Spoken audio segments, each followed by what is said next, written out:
오늘도 찬양하며 하나님께 나갑니다.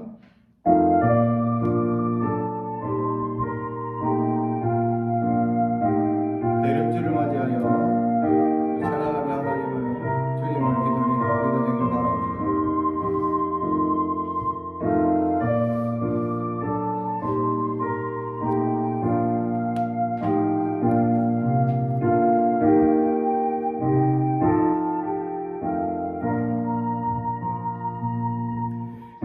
말 고하는 밤중에 무천사 내려와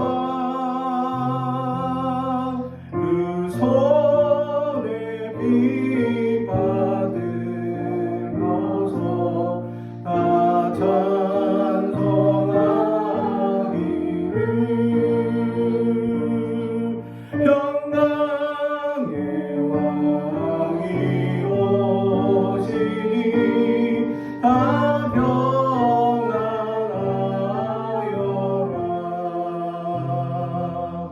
그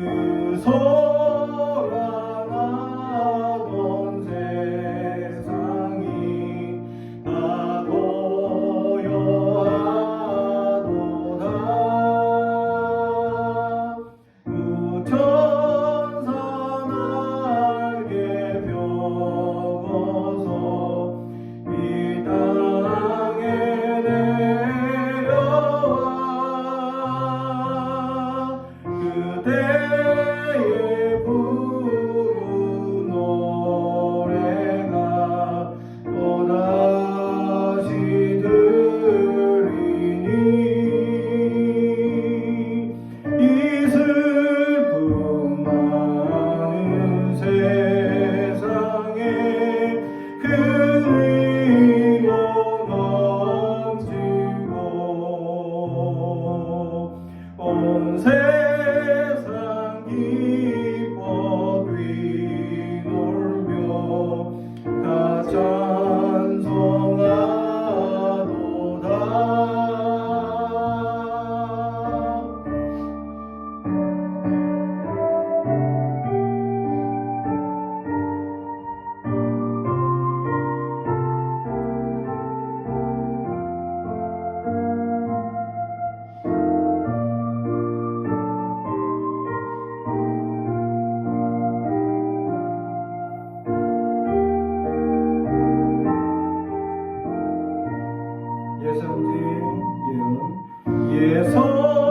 예선지에 언홍하여 베들레헴 성중에 주 예수 탄생하시니 온 세상 구주라. 저 천사 기쁜 노래를 또다시 부르니 온 세상 사는 사람들 나와라바도다.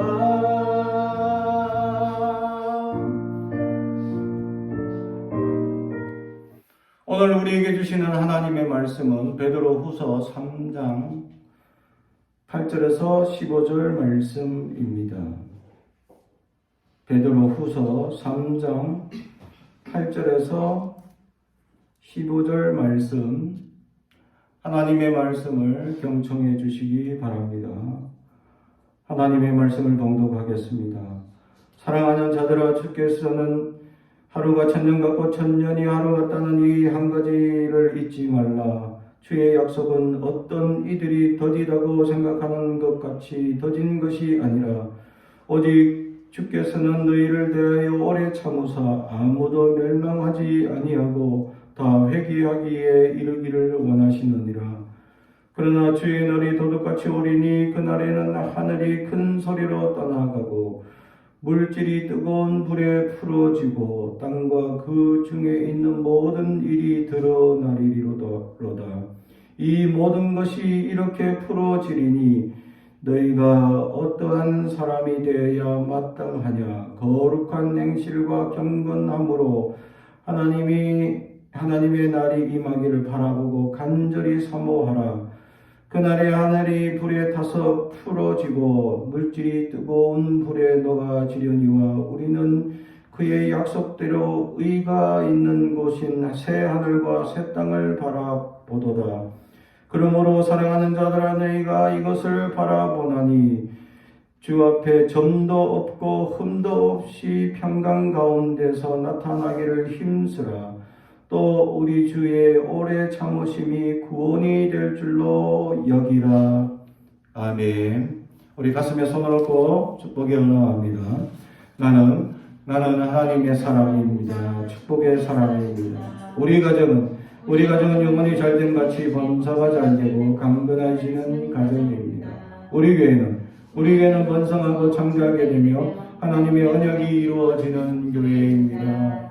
아멘. 모든 것이 이렇게 풀어집니다. 라는 제목의 말씀으로 은혜를 나누고자 합니다. 오늘 말씀, 사도 바울이 사도 베드로가 우리에게 두 번째 서신으로 아시아 교회들을 향하여 말씀을 전하고 있는 본문의 말씀입니다. 우리가 잘 아는 하루가 천년 같고 천년이 하루 같다는 하나님의 날에 대한 개념을 우리에게 말씀해 주고 있다라는 것이죠. 이 개념을 왜 성도들에게 말씀을 하고 있느냐라는 것입니다. 우리가 너무 조급하기 때문입니다. 특히 한국 사람들은 세계 어디를 가나 세계 모든 사람들이 가장 빨리 배우는 단어가 하나 있는데 그게 바로 빨리빨리라는 말입니다. 다른 말은 무슨 말인지 몰라. 근데 빨리빨리는 잘 알아. 두 번째 단어는 뭐냐 보니까 밥 먹자 라는 단어들이라는 거죠.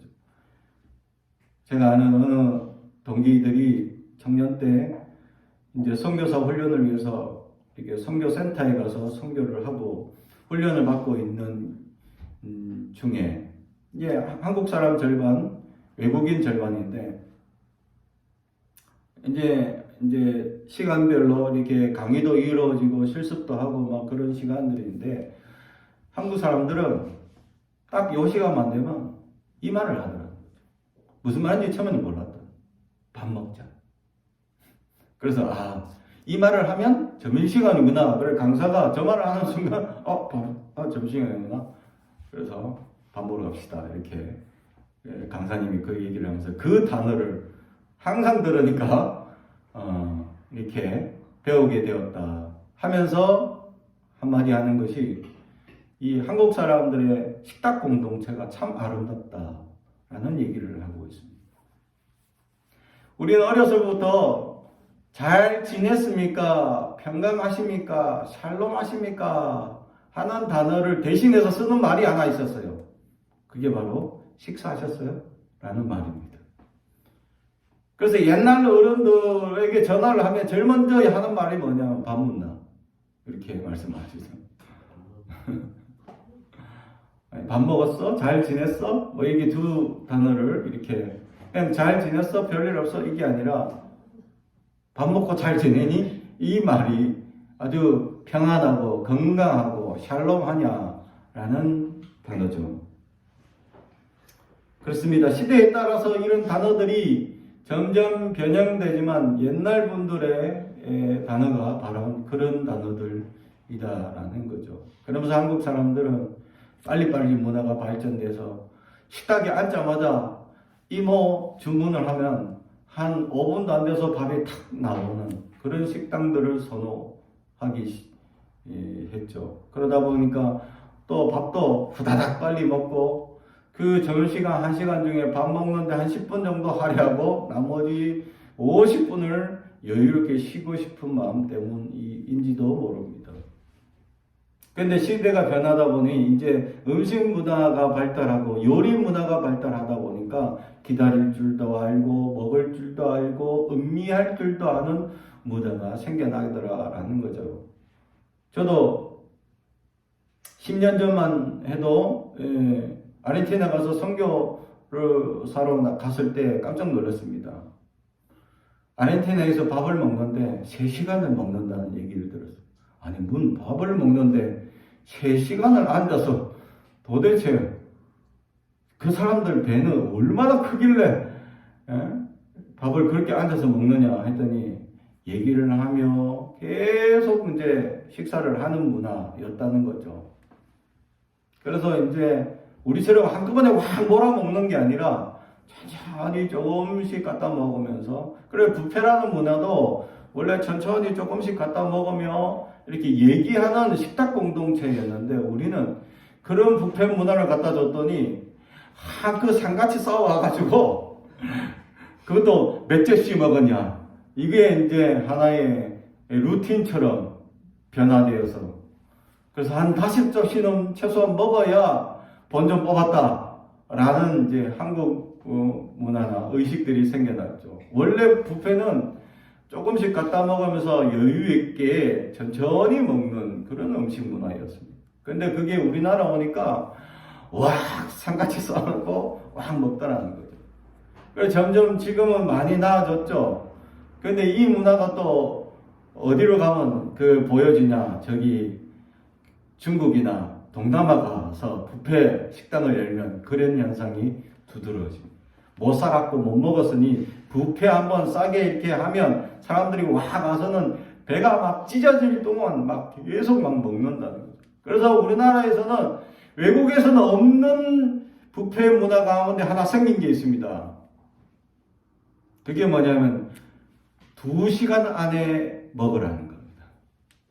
왜냐하면 사람들이 많이 먹고 오래 먹으니까. 보통 뷔페 문화라는 것은 적당히 먹고 얘기를 즐기며 담소하며 가족 가운데 화목하게 이제 소식도 나누는 그런 식탁 공동체를 나누라고 한 의미였는데, 한국 사람들은 많이 먹고 오랫동안 있는 그런 이제 문화가 되어버리다 보니까 이 뷔페 시간이, 타임 라인이 정해져 버렸다는 거죠. 제가 아르헨티나에 있을 때는 5시간 앉아서 밥을 먹는 그런 뷔페도 있어 봤습니다. 그런데 우리나라에서는 그렇게 했다가는 망하겠죠. 그만큼 한국 사람이 빨리빨리 많이 이런 문화에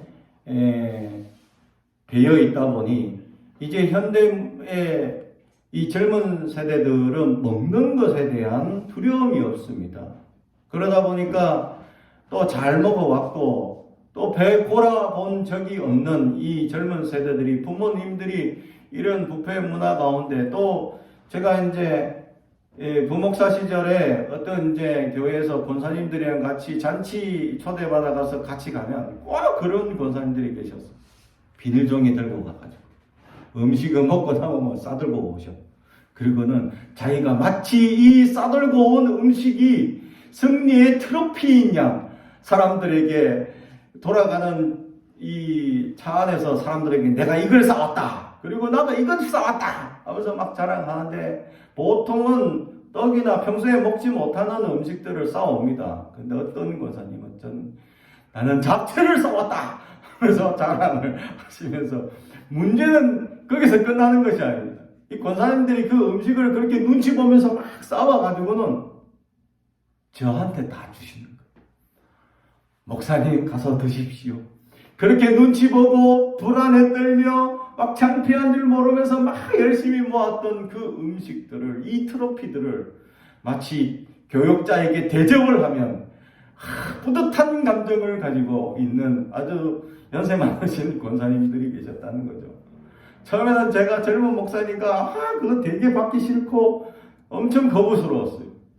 그런데 그 권사님이 이 트로피인 이 음식들, 떡과 또는 잡채와 온갖 음식들이 믹스돼가 무슨 음식인지 모르는 이 보따리들을 하나하나 권사님들이 꺼내가지고 목사님 드세요 하고 갖다 주는데 이걸 안 들고 갈 수가 없었다는 거죠. 그래서 나는 잔치 자리에 가면 그냥 갔다 오면 맨몸으로 갔다 오면 되는데, 맨몸으로 갈 수가 없어. 왜냐하면 올 때 반드시 그분의 손들에게는 트로피가 하나씩 들려 있기 때문이죠. 그래서 나는 그 트로피들을 거둬들일 가방을 항상 들고 다녀야 했다. 목사가 성경책 하나만 들고 가면 되는데 왜 가방까지 들고 다녔냐? 거기에 음식들이 가득 찼기 때문이죠. 그래서 그것을 집에 들고 이제 아내한테 갖다 주면 아내도 어떨 때는 맛있는 거네 하고 막 먹을 때도 있지만 이건 별론데 하고 그랬던 시절이 있었습니다.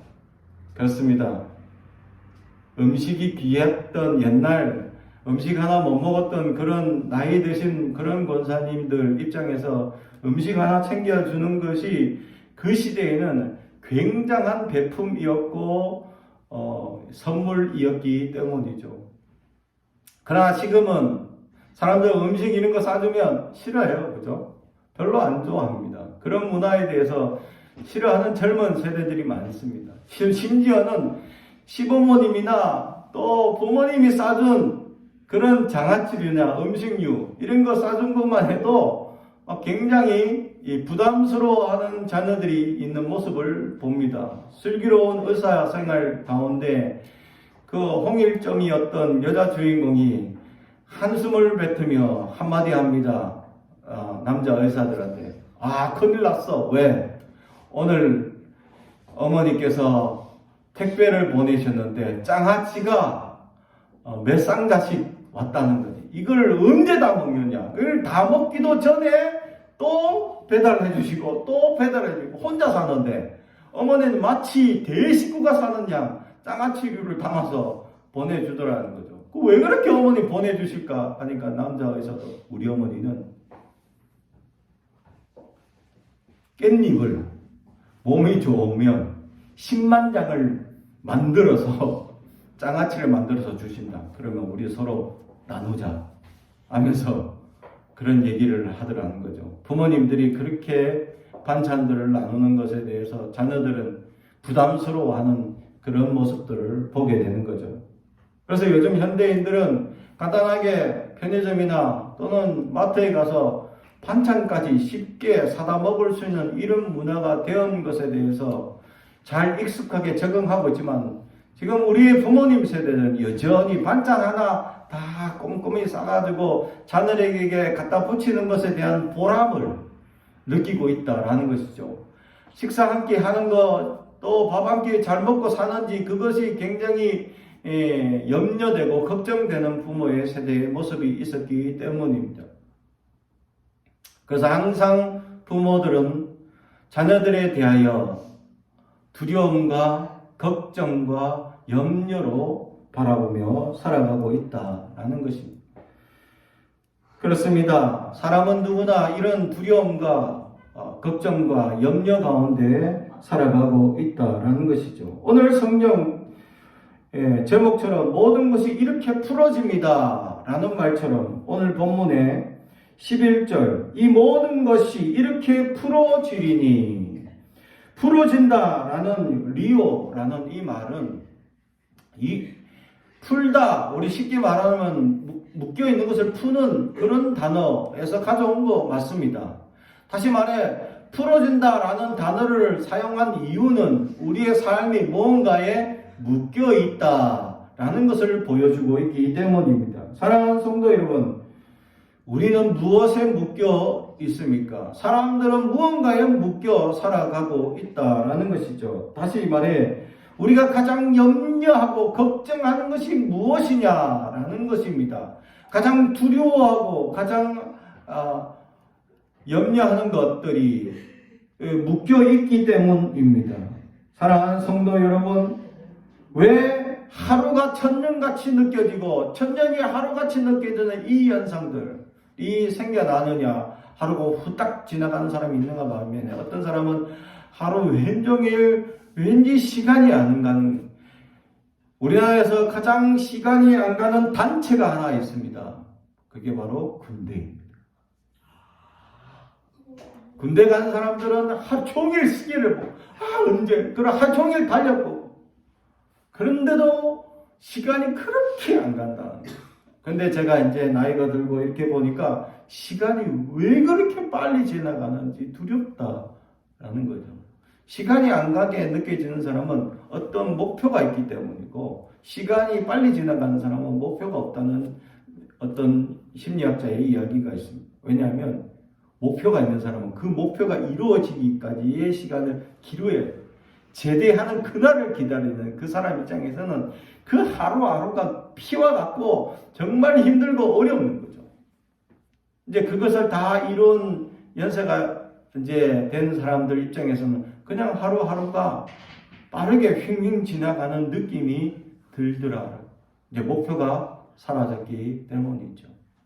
그래서 어느 심리학자는 사람들은 나이가 들든 젊든 어느 목표를 두고 살아가는 것이 중요하다라고 얘기를 합니다. 그래서 나이가 들어도 취미활동이나 학습이나 어떤 것들을 목표를 두고 꾸준히 한다면 아주 인생이 즐겁고 풍요롭게 지낼 수 있다라는 것이죠. 이처럼 왜 두렵고 염려합니까? 시간이 이렇게 안 지나갑니까? 천년이 왜 하루 같고 하루가 천년 같은 이런 시간의 카오스의 혼돈처럼 느껴지고 있습니까? 라는 것이죠. 우리는 수많은 두려움들이 우리를 엄습하기 때문입니다. 우리가 생각하지 못한 변수들이 우리의 삶에 끊임없이 일어나기 때문입니다.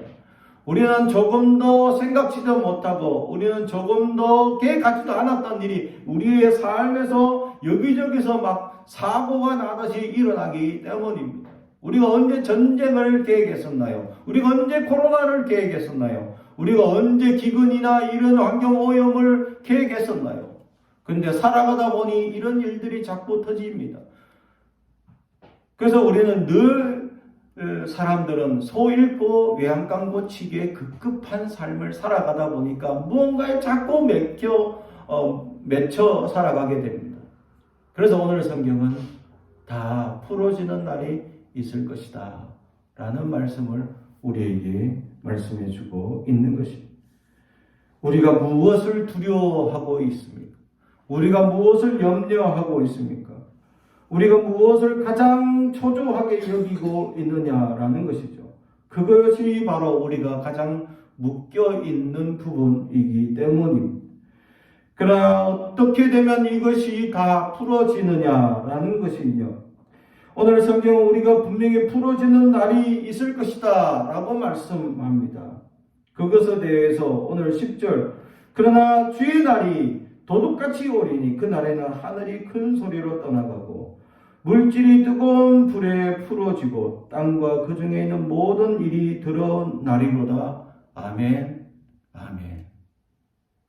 사랑하는 성도 여러분, 바로 주님이 오시는 그날, 주님이 임재하시는 그날, 우리가 천국 가는 그날, 그 모든 맺혀 있는 것이 아무 소용없고 풀어진다라고 말씀하고 있다라는 것이죠. 다시 말하면 우리 이 땅을 살아갈 때에 맺힐 일들이 너무 많습니다. 묶여 있는 일들이 너무 많습니다. 저희 같은 경우에 가장 크게 묶여 있는 게 뭐냐라고 물으신다면 자녀들이죠. 늦둥이 둘입니다.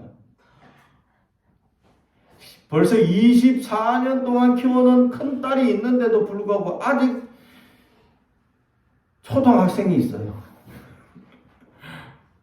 이게 엄청나게 묶여 살아가고 있습니다. 저희 연배 정도 살아가는 일찍 자녀를 낳은 이제 동기들은 이제 애들 다 커서 손 갈 필요 없어요. 그래서 취미생활하고 뭐 여유있게 부부들끼리 동반해서 어디 다니고 하는 동기들 많이 봅니다. 그런 목사님들 많이 봅니다. 그런데 저는 아직도 키우고 있습니다. 24년을 키웠는데 아직도 키우고 있습니다. 키우는 부모의 마음은 두렵습니다. 늘 염려와 걱정이 다가옵니다. 다 키워놓으면 일단은 걱정이 없는데, 그나마 그래도 두려움이 반감이 되는데, 아직 크고 있으니, 그래서 이런 일들도 있죠. 저희 둘째는 심부름을 보내면 2개 이상 시키면 꼭 문제가 생깁니다. 어제만 해도 심부름을 한 3개 정도인가 시켰는데 결국 하나 빠뜨려 먹고 왔습니다. 그래서 다시 갔다 왔죠. 몸이 엄청나게 고달픈 이 아들을 두고 있는 부모의 마음은 열 걱정과 염려와 두려움이 있습니다. 그리고 막내 초딩은 사춘기라고 맨날 까칠하게 아빠한테 대들고 힘들게 하는 이 자녀들 여전히 아직도 키우고 있기에 맺혀 있습니다. 묶여 있습니다. 얼마나 두렵고 힘든지 모릅니다. 사랑하는 성도 여러분, 그렇죠? 우리가 무엇에 묶여 살고 있습니까? 그나마 저희같이 자녀에게 묶여 있으면 그래도 기분 좋을 때도 있긴 합니다, 사실. 그러나 물질에 묶여버리거나 직장에 묶여버리거나 건강에 묶여버리면 얼마나 두려움이 엄습할지 우리는 잘 압니다. 저도 수술을 몇 번이나 해봤고 다쳐보기도 했고 또 자녀들을 몇 번이나 이 건강의 위험 가운데 빠뜨린 적이 그래서 얼마나 초조하고 염려가 되는 일들이 많은 경험을 해본 입장에서 두려운 일들이 너무 많죠. 며칠 일들이 너무 많습니다. 근데 오늘 성경은 그날이 되면 다 풀어진다는데 그러면 우리가 그날을 기다려야 되냐라는 거죠. 언제 그날이 오시느냐? 주님 오시는 날이 언제냐라는 것이죠. 사랑하는 성도 여러분, 그날이 바로 지금이 될 수도 있습니다. 내 안에 하나님 나라가 임하게 되면, 내 안에 하나님의 나라가 임하게 되면 하나님이 다 모든 것을 풀어주시게 된다라는 것이죠. 하나님의 은혜가 임하고 하나님의 소망이 임하고 하나님의 역사가 임하게 되면 지금 두려워하고 염려하고 맺혀 있는 모든 것들이 하나님이 두려워 말라 내가 너와 함께 하리니 라는 그 말씀 약속을 받게 되면 우리는 그 두려움들이 다 풀어지게 된다라는 말씀을 듣게 됩니다. 사랑하는 성도 여러분, 하나님의 약속을 받으시길 바랍니다. 그래서 9절에 주의 약속은 어떤 이들이 더디다고 생각하는 것 같이 더딘 것이 아니라 오직 주께서 너희를 대하여 오래 참으사 아무도 멸망하지 아니하고 다 회개하기에 이르기를 원하시느니라. 아멘. 주님의 약속은 모두가 구원받고 은혜 받기를 원한다. 이것이 주님의 풀어가는 역사였다라는 것입니다. 그러므로 우리는 오늘도 하나님의 은혜로 풀어지는 은혜를 누릴 수 있습니다. 오늘도 하나님의 맺혀있는 두 덩어리가 옆에서 깐족때리고 힘들고 괴롭히는 이런 역사 속에서도 우리는 하나님의 역사로 감사하며 감격하며 우리는 살아갈 수 있습니다. 사랑하는 성도 여러분, 용기를 내시기 바랍니다. 하나님의 위로와 하나님의 은혜가 우리 가운데 풀어지게 하시고 소망이 넘치게 하실 그날이 오늘일 줄로 믿습니다. 기도하겠습니다. 사랑과 정이 가득하신 아버지 하나님 감사합니다. 늘 두려운 세상, 우리가 계획하지도 못하고 우리가 생각지도 못하는 사고와 사건들로 우리를 두렵게 하는 이 세상, 그리하여서 늘 우리는 맺혀있고 늘 묶여 살아갈 수밖에 없는 이 땅 가운데 하나님은 오늘 우리에게 풀어주리라고 말씀합니다.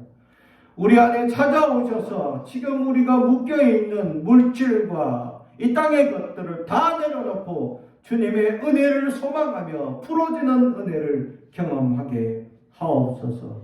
그래야 하나님의 은혜를 누리며 감격하며 기뻐하며 천국을 누리며 살아가는 주의 종들 될 수 있도록 함께 하시옵소서.